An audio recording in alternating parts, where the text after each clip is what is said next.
Hi, everybody. Welcome back to another episode of the Adoption Happy Hour brought to you by NAAP. We are the National Association of Adoptees and Parents, and our mission is to unify the adoption community and elevate our diverse voices by promoting dialogue, understanding, and healing through education, awareness, and connection. I'm your host, Greg Gentry. I'm a domestic baby scoop era adoptee from the 1960s. It's wonderful you're all here. We're excited to have a great guest tonight, and we will be introducing here shortly, which is Jean Widner. But we'd like to get to some of our groundwork here, which is a little bit about the way we run the event here. And please remain on mute. Raise your hand on screen or the virtual hand to be recognized when it comes time for the Q&A, which will be after the recorded session of our gathering here. And please do post comments or questions in the chat. We always like to encourage that, and it makes for some good interaction. If you are experiencing a serious mental health event or suicidal thoughts, please contact a licensed professional or the National Suicide Prevention Lifeline by dialing 988.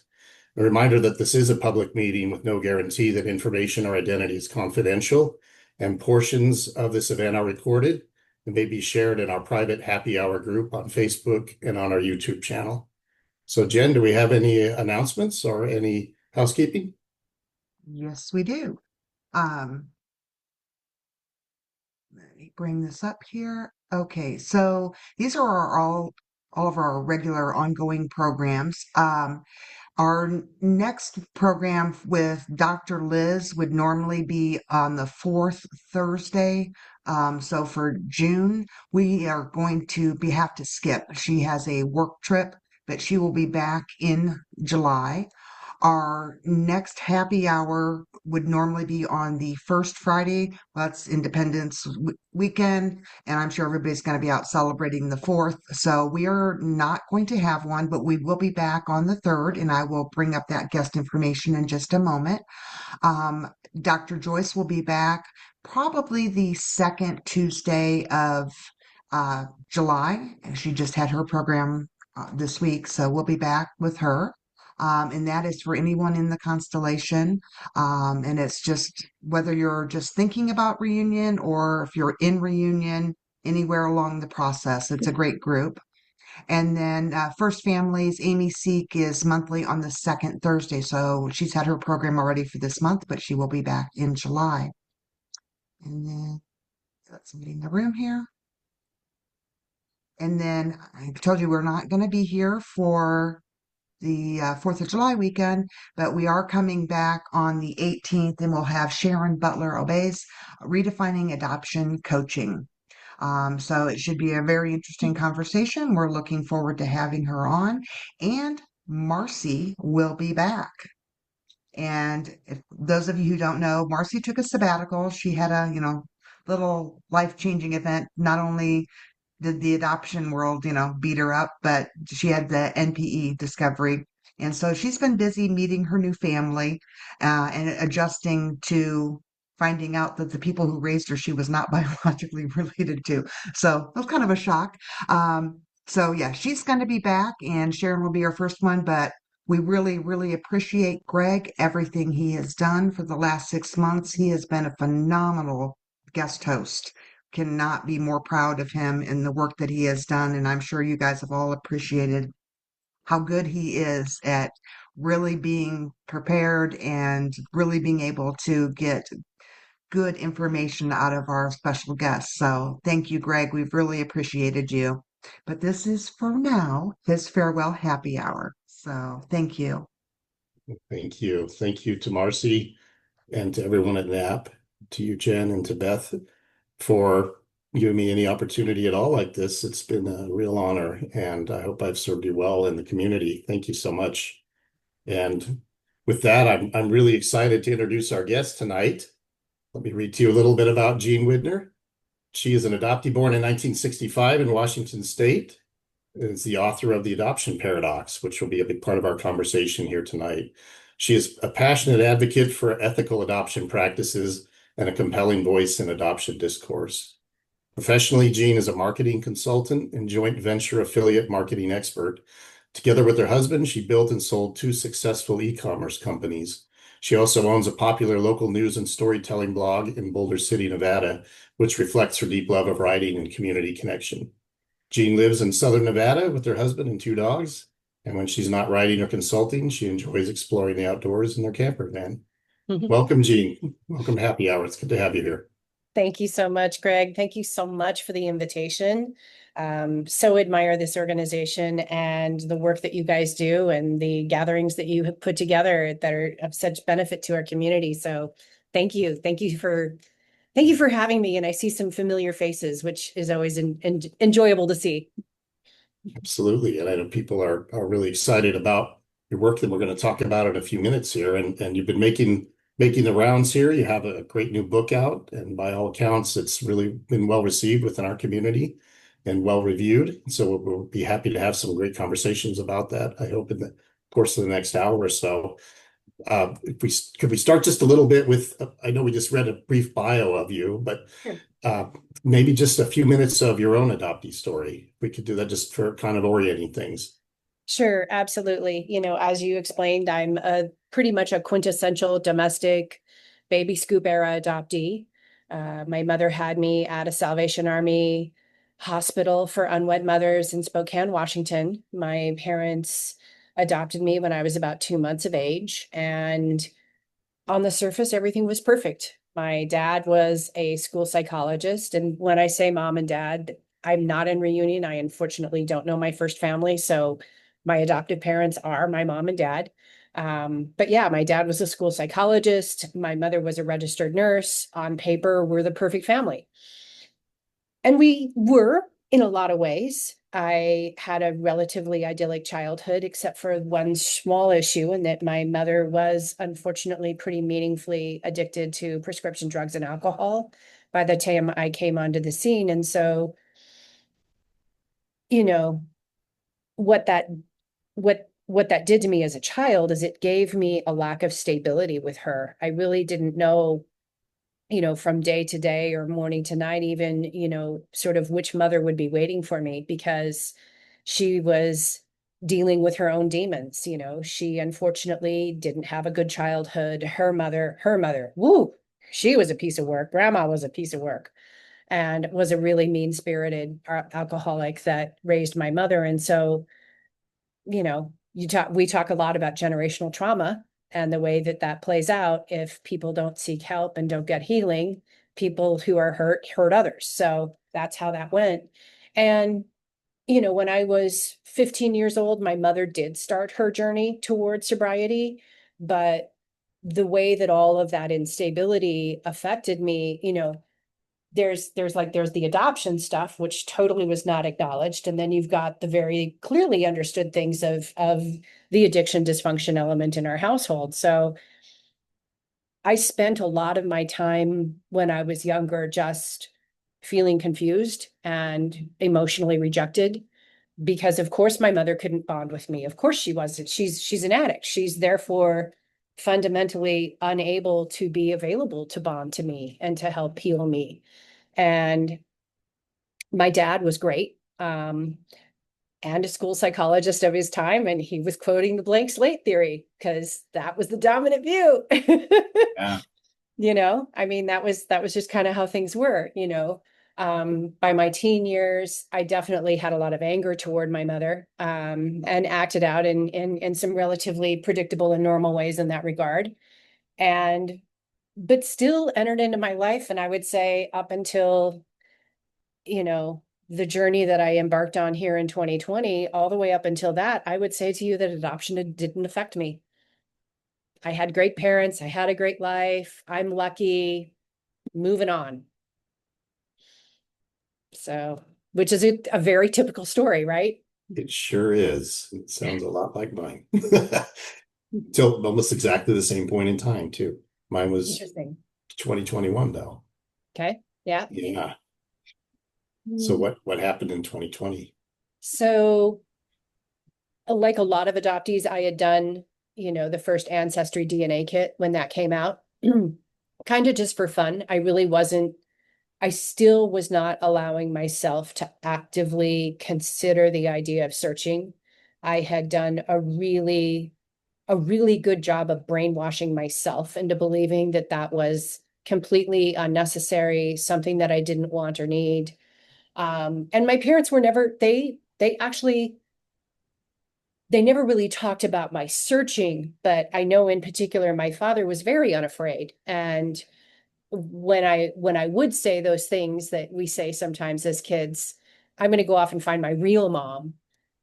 You know, my dad would actually say, "Great. I hope you find her. Because if you do someday, I'd love to meet her."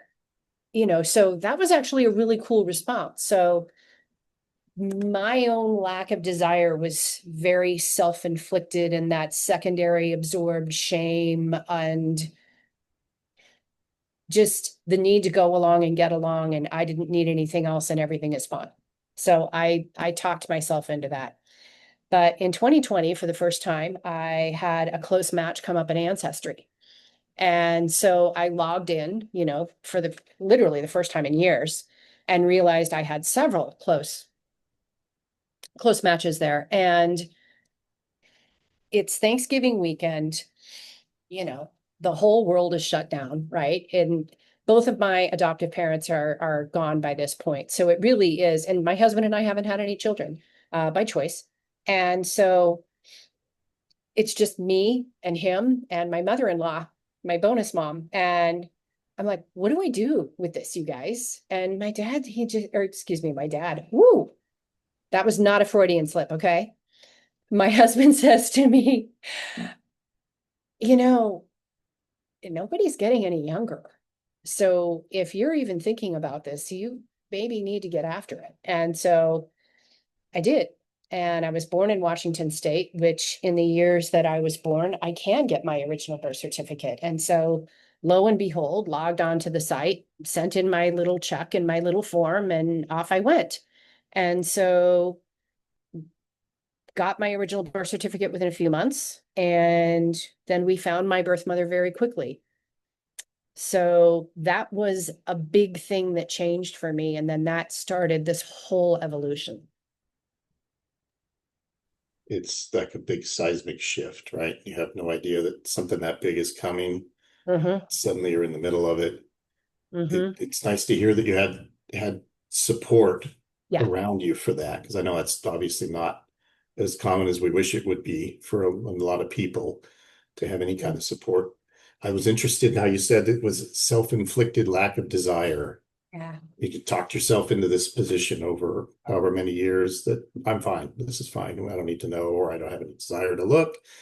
And then I find that a lot of people, I point this out often with when I interview adoptees who are about my age, about the same age, 1960s adoptees, generally about age 50 or so. It's like there's a cataclysm, and it kind of leads to a lot of things. I bet you weren't thinking about writing a book about adoption back in 1920. Sorry, I'm not making you that. 2020. We're all born in the 1900s, right? That's what we keep hearing now. So big things happened. So after this, and you said, of course, you have not been in reunion. I understand that. But did you find that all the contents in your mind about how you felt about the whole feeling of being an adopted person were shifting, or big questions came up that you said, I just can't avoid asking this now? Was that the case? Yeah, it was. Yes. And it's also an internal journey that has been gradual through my life. I would always say that I struggle with what, is maybe more commonly known as imposter syndrome, right? The idea that I'm not actually as good as I think I am, or that other people think I am, more importantly. And I feel like a lot of adoptees have that on steroids. And I just finished, writing a piece actually for another publication where I was trying to really lean into that and to go back to that origin story. I mean, certainly my adoptive mother and the lack of a bond that we had and the emotional insecurity from that certainly did not help. And ironically, even even when she healed from that, and even, I did adult children of alcoholics, I worked the 12 steps, I did all the things too. There was still this deep-seated feeling of unworthiness that never went away. And I still question myself now. I still will be that person who will walk myself to the back of the classroom, all on my own, you know, and allow myself to just be a second person. And I'm cool with that, actually. That's one of the reasons why I'm a behind the scenes marketer. It really terrifies me to have to be an author and now be the one in front of the microphone. It's not my happy place, not my easy happy place, although I do find I have things to say. So now you're just going to have to deal with me. But it's that deep-seated sense of, I got so used to putting myself second and so used to pre-programming myself as being not worthy, that I literally allowed myself to think that I was not worthy of disturbing my birth mother, my first mother. I wouldn't want to disturb her life. I wouldn't want to disrupt her life. I hope she's gone on. I hope she's happy. I hope she's had an amazing and wonderful life, but I wouldn't want to tread there. And I hung myself hard on that belief system and never understood that it was a coping mechanism for all these years. And so even just getting to a point where it's like, well, crap, okay, let's find out, let's get that original birth certificate and let's see then what I do with this. And we did actually find her very quickly. And she was alive. And then it was making the decision to send that carefully worded letter that so many adoptees have sent to, a birth parent, and how to say it the right way, and all of that agony. All of those emotions surfacing, me having to finally face. And then also, I will say, the growth that I also felt and acknowledged within myself, that I did finally get to the point where I was willing to kick open the door and I was willing to risk the rejection. And I was also saying to myself that I was stable enough to withstand it if it came, and that I was going to be willing to figure out what came on the other side of the wall of unknowing. So that was actually really big. And I think I do need to actually take a second and say kudos to myself for that, right? That was big. That's a big transition. Did you know anybody else who was an adoptee at this time, or did you have any support from adoptees in this part of your journey? No support. I knew a few other adoptees, but we were all just still all of us were still very closeted also. Yeah. Adoption's great. I'm fine. What? Yeah. That conversation too with people I knew growing up, but only very seldom, if at all. Meaning if it came up, it was more of oh, me too. Yeah. I'm adopted too. That was about the extent of it. And then we never talked about it. Yeah. So you did do big things without support from the community. You had some people around you that were supportive, which is great. And yeah, there's so many questions I know about the story that are so interesting. Everybody's story is so interesting. And honestly, I don't talk to very many adoptees who are not in reunion. This is actually a kind of a unique thing for me. I'm used to asking a lot of questions about reunion, and you've made it outline very well about the situation with your adoptive parents, and they're real parents, and the ways you felt about them. And you mentioned the blank slate theory, which is always, I think, one of our favorites around the community, right? The idea of an infant or someone who's hasn't received any kind of trauma or nothing. They're just completely to be written upon like an empty tablet, and everything is nurture coming in from the environment they're brought up in, moldable, unfortunately, malleable in some ways. But you had the benefit of maybe of having your father with the job he had there, and the views were probably really firmly entrenched, of course. Yeah. Yeah. Yeah, And never with malice, sure. never. I mean, it's like never, you know. It was just, this is how it is. Anything that happens before a kid is 2 or 3 years old, they don't remember. That's all. So at what point did adoption start to become a paradox? That's the title of your book, The Adoption Paradox. Yeah. And how would you describe the paradoxes that you see in adoption? Yeah. It was definitely so. I had a pretty typical trajectory, I think, at this point, at least for American adoptees, because I know we've got, Peter here, who's an Aussie here. But a pretty typical trajectory for those of us who start on Awakening is I bought The Girls Who Went Away and read that book and went, holy crap, because it was one thing to be aware, at least, of the fact that in our society in 1965, that my mother didn't have a lot of choices. And again, my parents were very progressive for their time. My dad would literally say, I don't know what choices your mother had. I don't think she had any good choices. She wasn't going to be allowed to keep you. And so there was never any kind of verbiage in my family that was denigrating toward her or her character or anything at all, which I'm grateful for. Um, but it was one thing to know the theory of that, and then it was another thing to read such intimate and raw and painful stories that are displayed in that book. And that sent me into the beginning of, as we say, coming out of the fog, or going into the fog, or the fog rolling away, or adoptee consciousness, which is, Dr. J. Ron Kim's model that I admire a lot, is the idea of, okay, wait a minute. And that was my first sort of crack or rupture where I'm having to say, okay, now I'm really mad at our society. And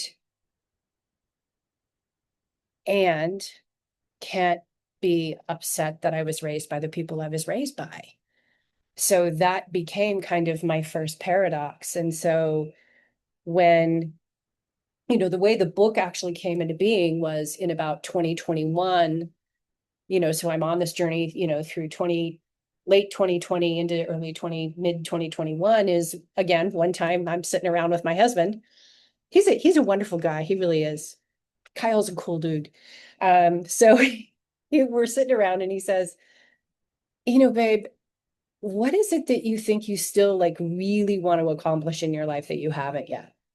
And I'd really started to come into my own as a writer. I felt, I'd done content creation, commercially for websites, and, written blogs and blah, blah, blah, but when we started to own and run this local news blog, um, I really enjoyed the process of meeting people and telling their stories, new business owners, new people who come to town, human interest stories.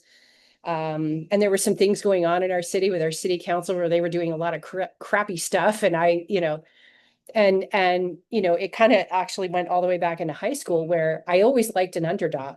I'm an essayist. I'm an essay writer is what I am.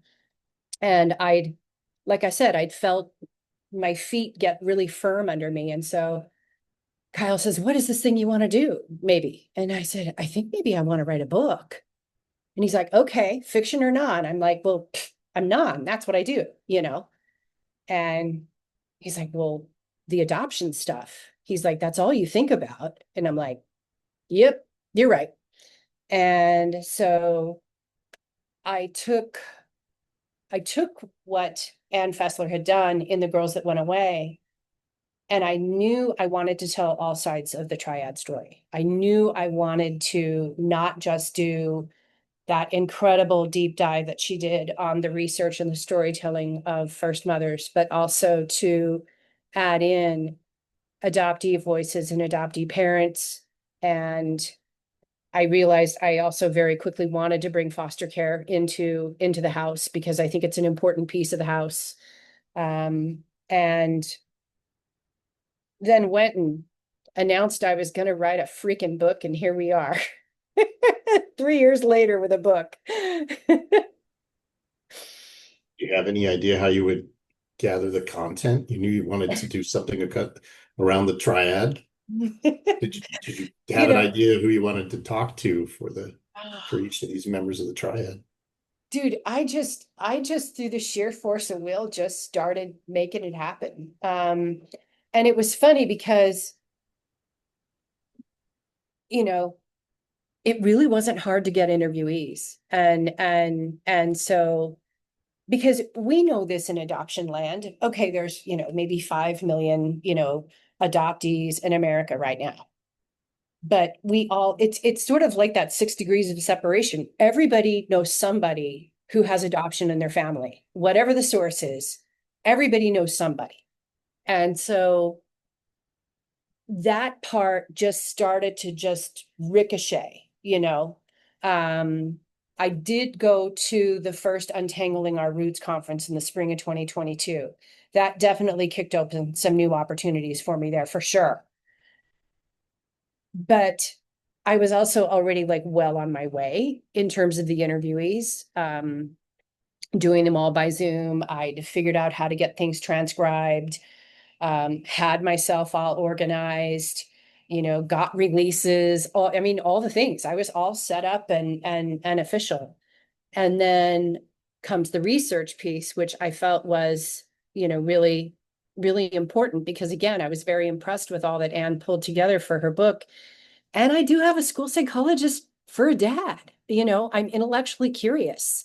And whether that's by DNA or his influence or probably both, right? I knew I wanted that in there. And so as I started, just using Google Scholar and that kind of thing, and I do have a really good friend here who is a professor emeritus, retired at UNLV. So I knew I had his resources, but once I started looking around at all that there was and all that I wanted to do, I knew I was going to need help. So by late 2022, I hired 2 UNLV students who were psychology or psychology adjacent majors. And these 2 wonderful young women, Sadie and Zen, came in.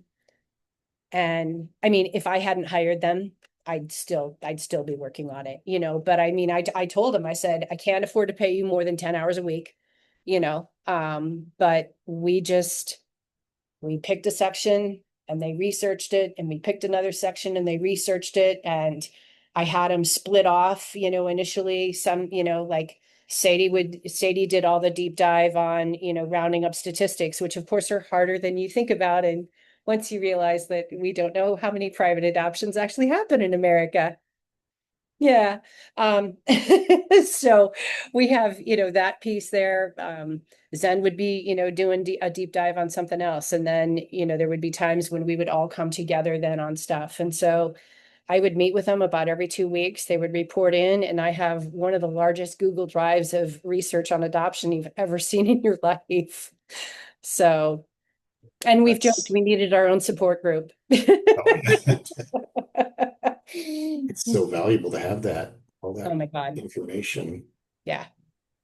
And I wonder if it do you find or did you find that that your questions became deeper the more people you talked to? Like maybe you started out thinking, I have this set of questions for people. Then as you gather more and more people, participants, maybe you're like, I have a whole different set of questions now as I go along.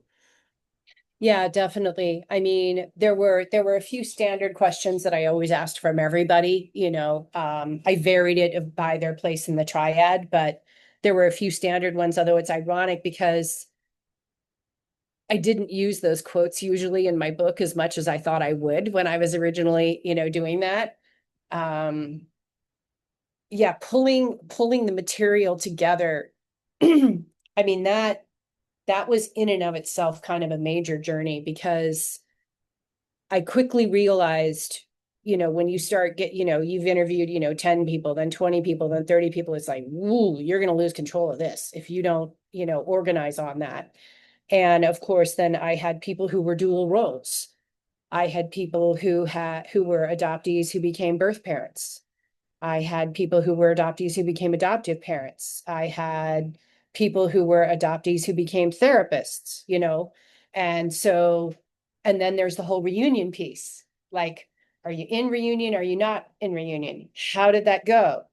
And so what I started doing just, for the process was, and I hope this isn't boring. If it is, let me know. But A bit, like, boring a bit. I would take those interview transcripts and I would try to get them within a couple of days, and then I highlighted through the document in color code, like if I knew I had, like I said, an adoptee who then became, a first parent, and then I'd have the reunion piece or the professional piece.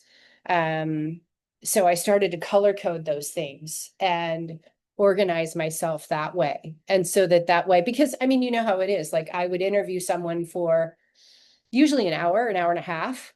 And sometimes, you'd really have two or three big nuggets of story where it was like, this was really impactful.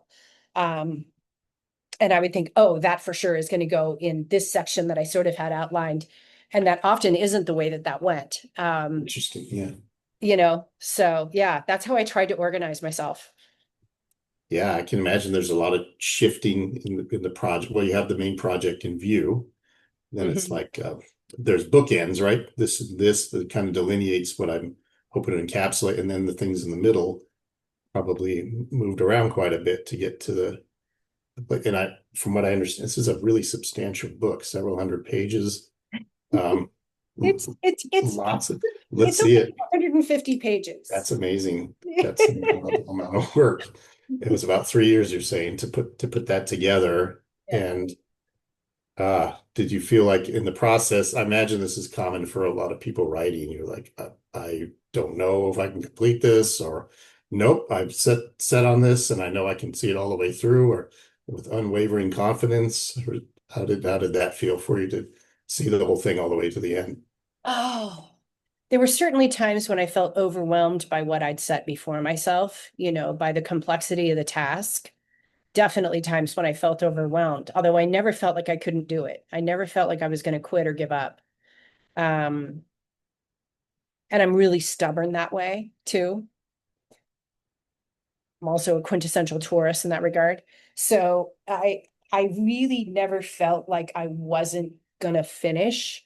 I definitely at times felt very humbled by what I was attempting to do. And that would sometimes, kind of bring me down a bit, but then something would happen or any creative process, I never had writer's block, but you'd feel blocked maybe about this isn't coming in alignment with this the way that I thought that it would, or that kind of thing. And so you'd have to work through the pieces and like distill it down again and say, like you said, like, I thought this was going to be the most important point, but after rereading through the research and now looking at these stories, it's this point over here. And so, you know, I say this at the end of the book. This is not the book I thought I was going to write. I thought I was just going to write a book about emotional complexities, and won't that be interesting? What I ended up writing is a much more, at times, critical examination of our modern adoption processes and then those impacts that people just don't seem to understand. We're living as individual adoptees, and then as individual adoptees or first parents or adoptive parents who are then interacting. And then there's the bigger, broader consequences out there that people just don't know and they just don't understand.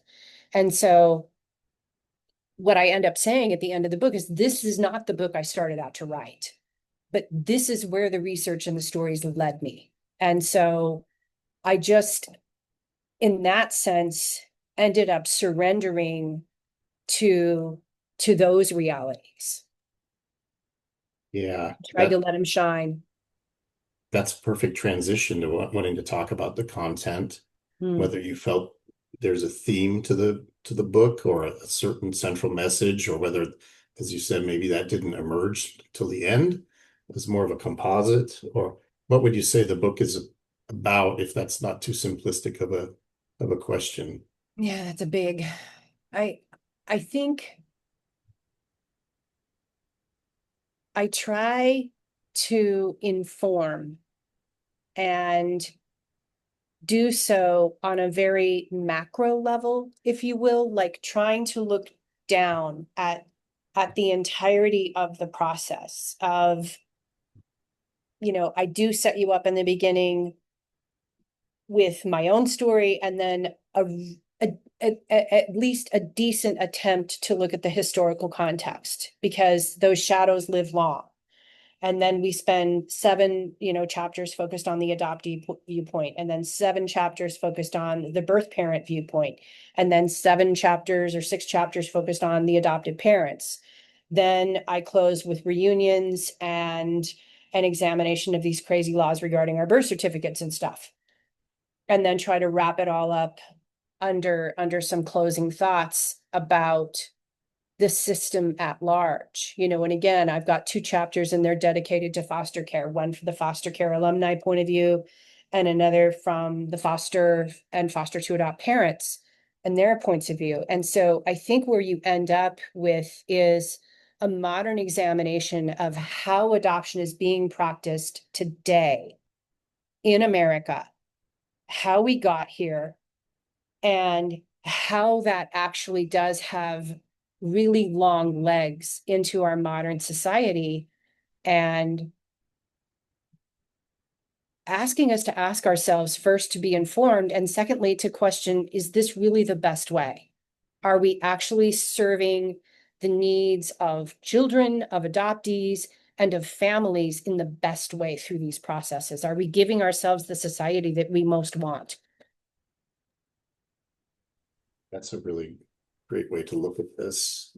That keeps it centered on the adopted person. And I keep reading that about as a real strength of your work is the voices, the way you've arranged interviewing the voices, is it's very obvious who the central voice is or should be in the narrative here. You have this tremendous narrative you have to shift, right? You have the historical situation that you've skillfully outlined and given details on, and then the realities, so that the advocate part, right, comes in. It must be very hard, not, you probably wanted it in there, that it's not just an academic, dispassionate monologue. It's something deeply personal and something that parts of you are going to be involved in and interjected into very strongly. Did you find that your views maybe even changed as you wrote, or Yes. that something solidified for you that weren't apparent before? Yeah. Yep, absolutely. There were definitely, there's definitely where I started and where I ended up, for sure. And those are 2 very different places. And again, I wanted to let everybody know that this book that is just about a month off the press right now. I'm really excited seeing you going around, and you've been doing some of these interviews and getting the news out about it. It's great. I think it's very highly anticipated, and I look forward to being able to get a copy of it as well and see. But the reviews I read were so consistently appreciative of the way you laid it out, and the fact that there was that content in there about the advocacy piece for adoptees. You mentioned rights to records, for example, mentioning the ethics of the system. Is this a system that serves, let's say, a child who's going to be adopted? And what were your conclusions about that? If you could summarize those for us, if that's not too general of a question. Yeah. Whew. I mean, the process in America is morally squishy, to maybe morally messy, to even downright immoral. I mean, depending upon what's going on, in a particular family and in a particular situation. I mean, I sat down the other day at a local watering hole with a girlfriend who had just come back into town, and I know the owner because It's a small town and everybody knows everybody. And, the owner sat down and, hey, how you doing? Blah, blah, blah. Oh, congratulations on your book, because I was giving my girlfriend a copy of my book. And he's like, oh, wow, that's really cool. And so he says, okay, what are the 3 things that I don't know about adoption that I probably should? And I said, okay, for starters, it's a for-profit enterprise in America. To which he responded, shut the front door. And I went, yeah, we have a for-profit element in here for sure. You have for-profit, attorneys and agencies that are doing this. And he goes, oh, okay. Wow. I did not expect that, and, started giving him some statistics on, who and what modern birth mothers in particular look like, and the fact that 58% of them are already parenting, and the average age that a woman relinquishes a child is 28, and that a lot of them are married, and they're not homeless, they're not druggies. These are women who are struggling for resources. And it's like, whoa, and then we have a for-profit model in there. That's where we end up really in, I think, some real. You have a person who is struggling for resources, and then someone profits from placing a child in a home. And are we actually okay with that? And the truth is, our society just doesn't know. They don't know. From an advocacy point of view, I think what we really are facing is ignorance, indifference, and then active resistance. Sometimes we do have active resistance for sure, coming from lots of different angles and lots of different ways. But our biggest single thing is ignorance. People just don't know. They don't know that adoptee records are still sealed. They don't know that, that there's like I said, a for-profit model. They don't know what modern families are facing sometimes, and the way that certain forces can lean into them and create a situation where a child is relinquished. And maybe we just needed to call a timeout here and try to walk this back and listen to what people's actual needs are. And I feel like some elements of our society have gotten really mean. I think we're really good at leaning in to tell people what they can't do rather than trying to support them through what they can. And I think that is maybe a reality check that we can all take, all of us, because I think we all have moments when we're like, that's kind of not mine. And I think we can all do better at that. I think we can all exercise our compassion muscle a little bit more. These were really great points, and appreciate the way, with such conviction, the way you've expressed this and laid out what are real issues here that, and I have an important advocate and ally in my life who often tells people, did you know that adoptees in most states can't get their original birth certificate? And it's, as you said here, most of the people she tells that to don't know that. They don't know something like that, or they don't believe it when they hear it. How could you believe it? Like, oh, that can't be right. And so it's almost like there's a way of presenting information in a way that's more, people are more receptive to, and based on the tone, but also the weight of what you're saying. And it sounds like in your book, you're doing something just like this, of laying out, these are real problems that our culture, our society, at least here in the US, really needs to address. And it's encouraging to hear that when you approach it that way, and even people that you've known, who have known you, even known parts of your story, are pretty astonished to find out those are the facts. Yeah. Yeah. That's the single biggest thing. And I do try to actually just sort of kind of walk it through the back door at you. I'm going to smile at you really nicely while I tell you these terrible things. Yes. I'm going to try to bring them to the fore in a kind of hopefully a way that people will hear them. Because again, we've also gotten really good at waving our fist and screaming at each other in our society. And I don't always know that that's the best way to communicate information. So Yeah. Yeah, exactly. There's the sometimes you do need to yell and raise your fist. I'm not saying that, but I'm just, sure. and sometimes that is what I do try to do is I just try to actually walk it back and take a very intellectual, approach to the whole thing and just say, well, this is the way it is. If you're okay with that, okay. I guess I'm not your girl. Yeah. So you represented or covered a wide number of different types of voices among adoptees, for example, domestic adoptees, intercountry adoptees, transracial adoptees, and you also mentioned foster care. Mhm. And we don't hear as much about that, and it is a very important subject. Do you have any special comments on that and what you found out as you did that research? Oh, you're ready for it to be hard, and then it's so much harder. Oh, yeah. I mean, it just, you know, if you know that you're going to read an article about some terrible event in the foster care system, I mean, you need to buckle in, right? I mean, you're going to read something disturbing.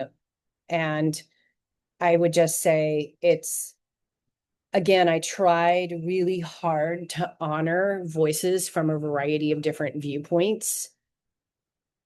And I hope I succeeded and, tried to bring in some data that can hopefully support people's understanding of what our foster care system actually looks like and walks like and talks like, again, like right now. Um, right now we have, give or take, 370,000 children in our foster care system right now. Roughly 25,000 will age out. We will have 50 to 60,000 children who get adopted. We will have anywhere around 100 to 125,000 children who are deemed open to adopt because parental rights have been terminated. And it surprises no one when you say the foster care system in America is a mess. There are many moments in researching the book that caught me flat-footed. One of the definitely big ones was the idea that we have for-profit service providers also in foster care. I'm disturbed by that. We cannot seem to move past institutional biases. And the foster care system, the leadership is aware. I mean, they know that they have disproportionate numbers of children of color in the system. They know that they have disproportional influences due to poverty that are affecting the system. They know that. And I think they're trying. And I mean, that 370,000 children in the foster care system, well, when I started researching the book, it was over 400. So I'm hoping that that's due to actual progress in the good work of family preservation and in like, wait a minute, I interviewed two amazing retired, well, one was retired, the other one just moved away from being a social worker, in our area. And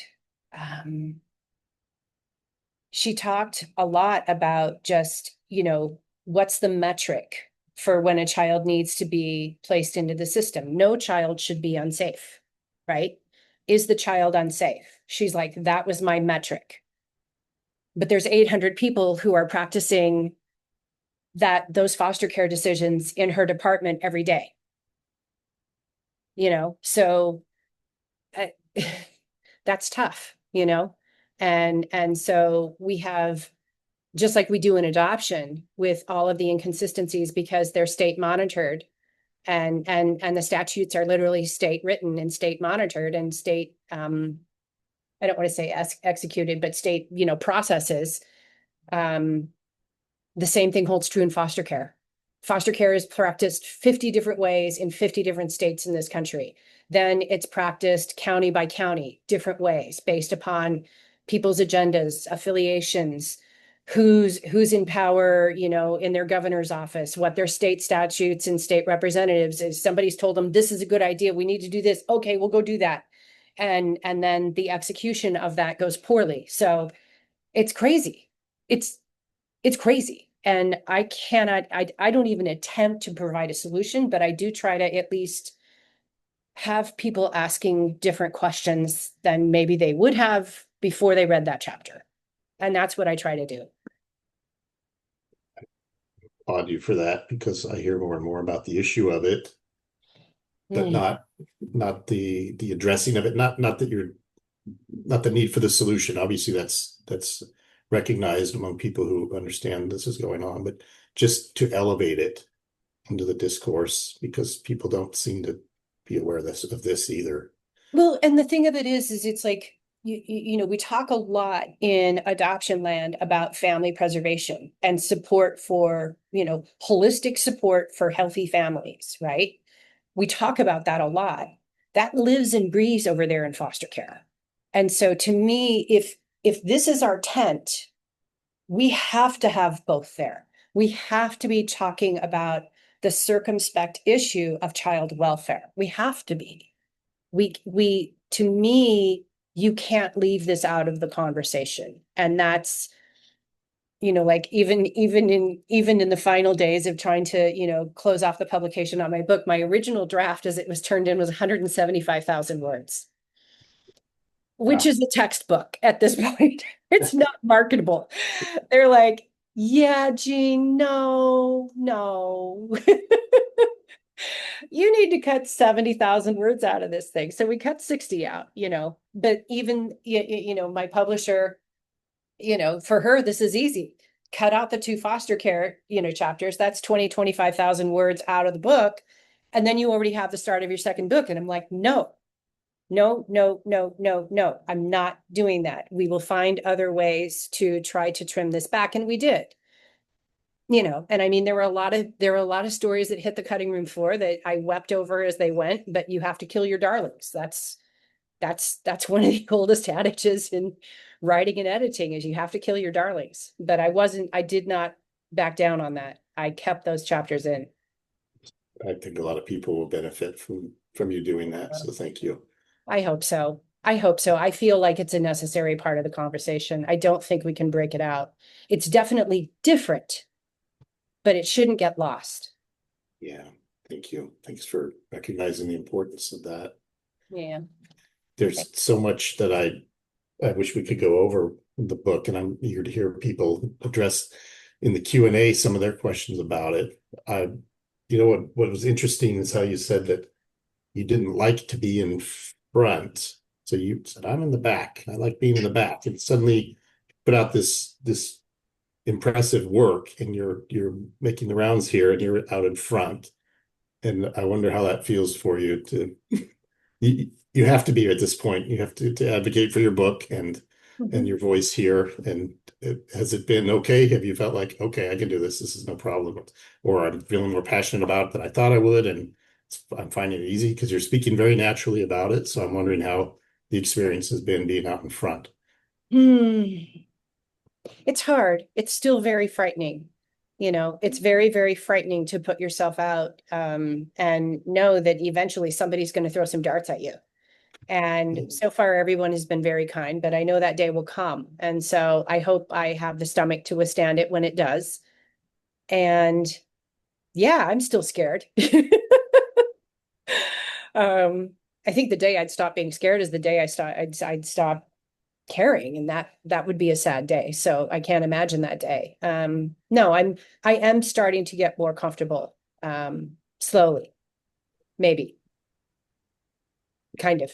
It's very impressive, I will say. So I have the good fortune to talk to a lot of people, and you're doing great at this. I'm excited for you. Congratulations on the book. And I really feel like it's a valuable contribution. I'm sure it's going to be something that we talked about for a long time and used as a really important resource for us. So I'm intending to order right away. Thank you. Thank you so much. Wishing you all the success in continuing to get it out there, and hope that the opportunities are out there for you to continue seeing it advance. And I do wonder how the reception of the book has been so far. If you have a sense, I can tell you again what I read, that people were very happy with it, and you said they've been generous, but is it reaching the places you hoped it would reach, or is that too early to tell at this point? I think it's too early to tell. What I am grateful for is I'm getting people completely outside of the constellation to be willing to read the book and are then giving me positive feedback to say that they've learned a lot. And we can talk all day long in our bubble and nothing will change. We have to be able to bring cogent, organized conversations to people outside of our own constellation in our society and win the cases that I think we want to win, which are, we need to change the way that we function around adoption. We need to change our orientation around adoption. We need some updated legislation on how we practice adoption and a broader conversation, I think, about